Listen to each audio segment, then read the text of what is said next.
So I'm going to talk about all that. But Moxley is going to be challenging Juice Robinson for the IWGP United States Championship on the final night of New Japan's Best of the Super Juniors. That's June 5th.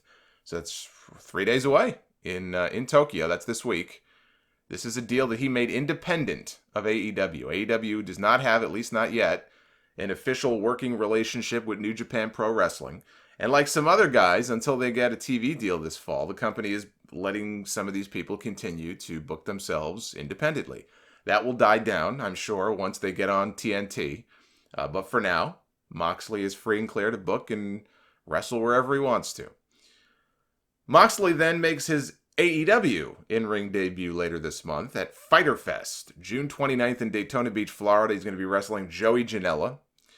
This show is going to be streamed on Bleacher Report Live. It's got Kenny Omega and the Young Bucks teaming up against Pentagon, Phoenix, and a mystery partner. They've got Cody against Darby Allin on that show.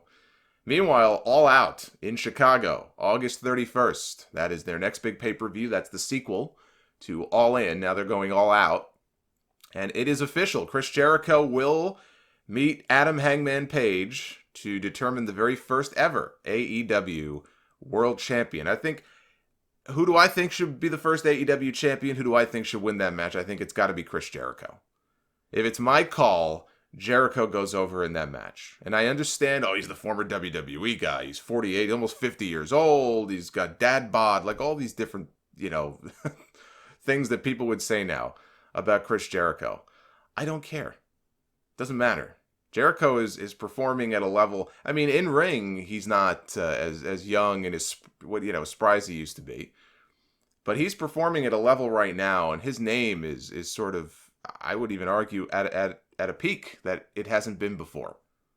This guy's got a lot of things going on. He's got certain buzz around him, and good for him, man, that he has put himself in this position. He's a smart guy. But I say you get the belt on the bigger name going into that first television show, and you establish either Adam Page or Kenny Omega as the first to chase for the championship. I think that person should be Omega. I think you got plenty of time to get Page up to that level. I still think it's early for him. And clearly the issue has been between Jericho and Omega, and now they're 1-1. So Omega won the first match in New Japan last year, and Jericho just beat him fair and square at Double or Nothing.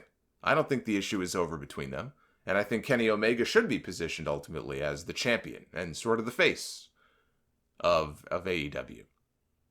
Their top non-WWE star should be Kenny Omega.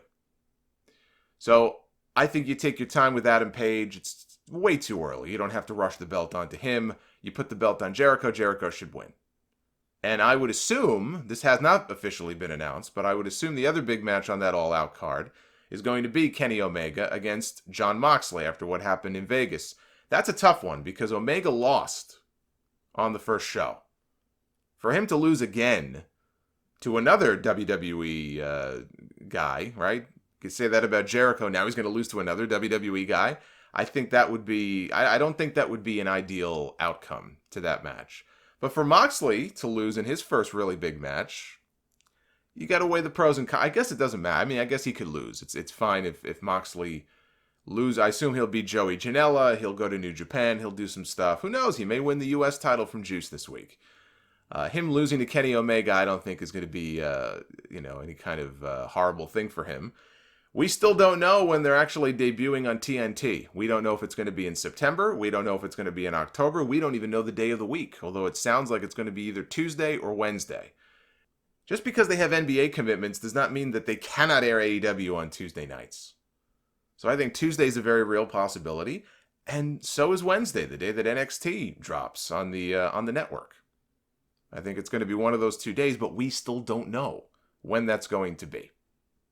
Now, the other thing also is All Out is going to have some competition that day, August 31st, because it was announced last night that NXT TakeOver Cardiff will be taking place for the NXT UK brand in Wales.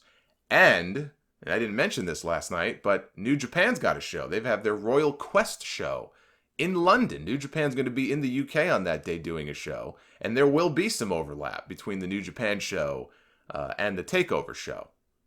So we got a little three-way war going on that day for eyeballs, all pulling from the same audience. Believe me, these are not the casuals who are going to be watching these shows. These are the hardcore, die-hard wrestling fans.